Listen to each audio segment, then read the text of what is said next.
welcome to Collection Connection. I'm Nate the Great. My spoiler. Dave Tigerman Smith. Alright, what do we got for us today, Dave? We have the Masterpiece Smokescreen. Pretty sure this was a KO. Okay. Which is a fancy term for knockoff. Knockoff. The difference between knockoffs and regular Masterpiece is nothing really. $30, like half the price? Yeah, it's just cheaper. It's made with the same mold, same type of plastic.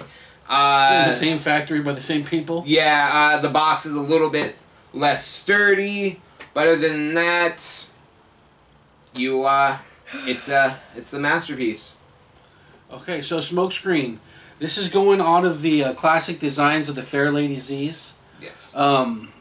It mix it up a little bit. They do. They mix it up a little bit. It's got the same chassis, but there's like a spoiler added to the back. Not a spoiler like spoiler alert, but an actual car fin spoiler at the back. There's also a different bumper. A different bumper in the front. The grill work on the front's a little bit different. Yeah. They latch in a little bit. Okay, on this one here, he's got a different grill on the front. It's like a racing style bodywork, as well as the spoiler fin on the back of the car.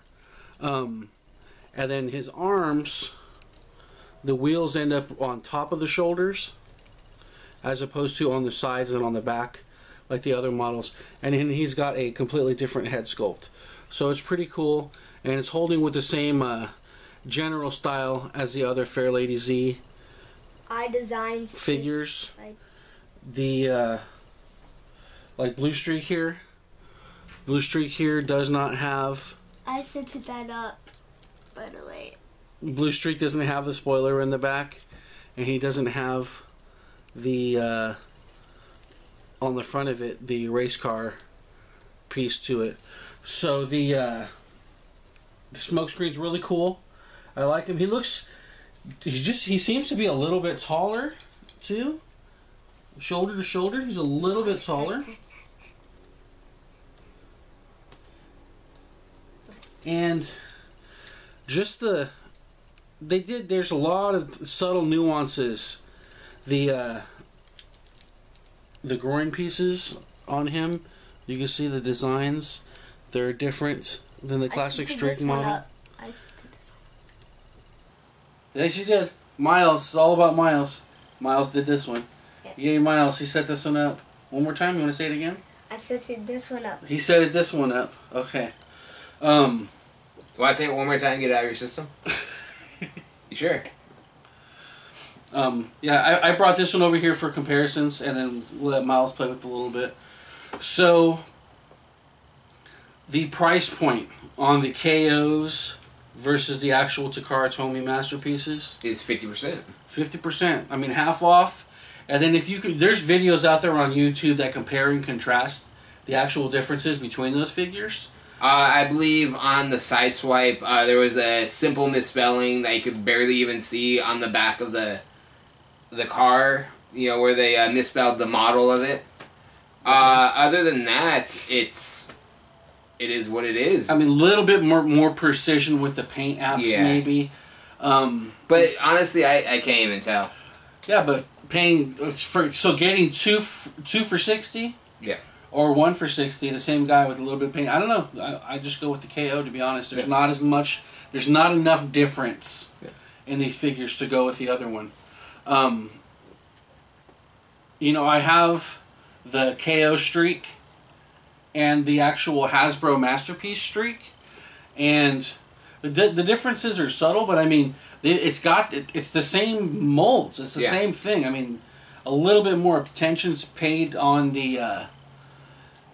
Like the windshield glass in the car, it's a little bit shinier on the Hasbro one. Yeah. But I mean, for double the price. Yeah, what it is Hasbro sends it to China to get made. Well, the Chinese aren't really trustworthy people. They steal the mold. They sell it back to us at half the price, you know.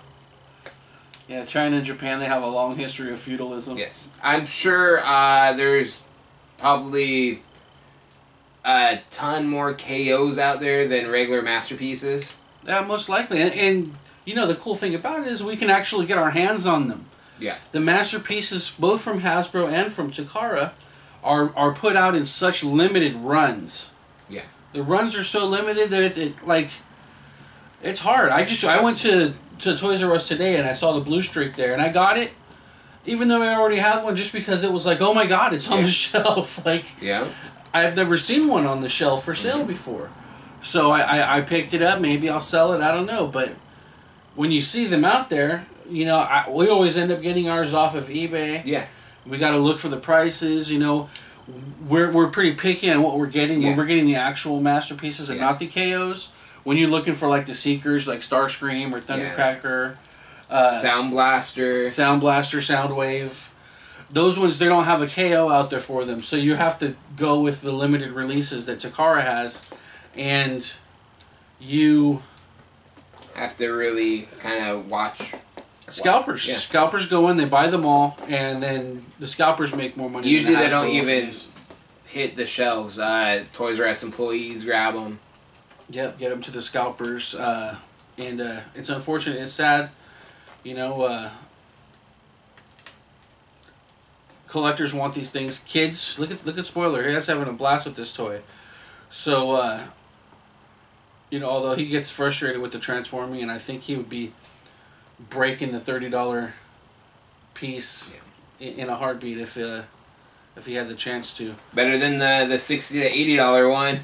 yeah, exactly. So there's another piece to the puzzle. If your kids are into it. Yes. If you know, and the biggest thing about these Masterpieces and the third-party ones is that they give you the posability and the playability that you wanted the G1s to have but never did. Speaking for me and Nate, we do not play with these. We set them up, we pose them. Oh, come on.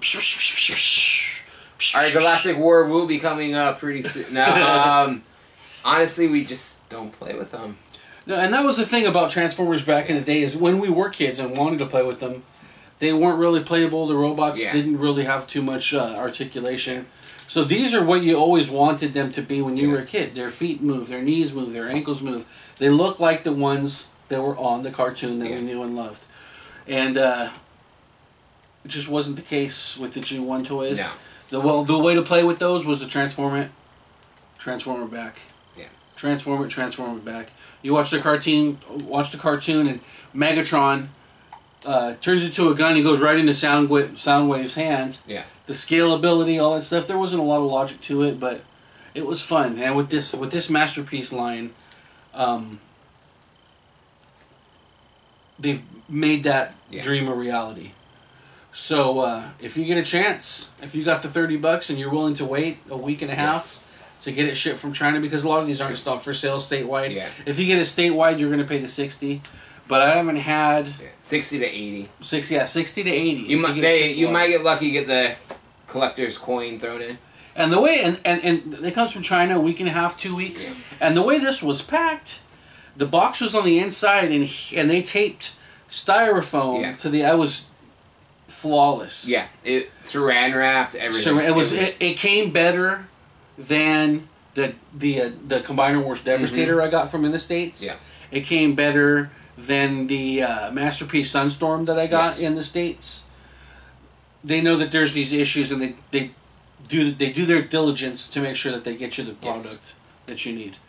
So we'll be coming out with a lot more Masterpieces coming up in the next few weeks. And I would just like to point one more thing out.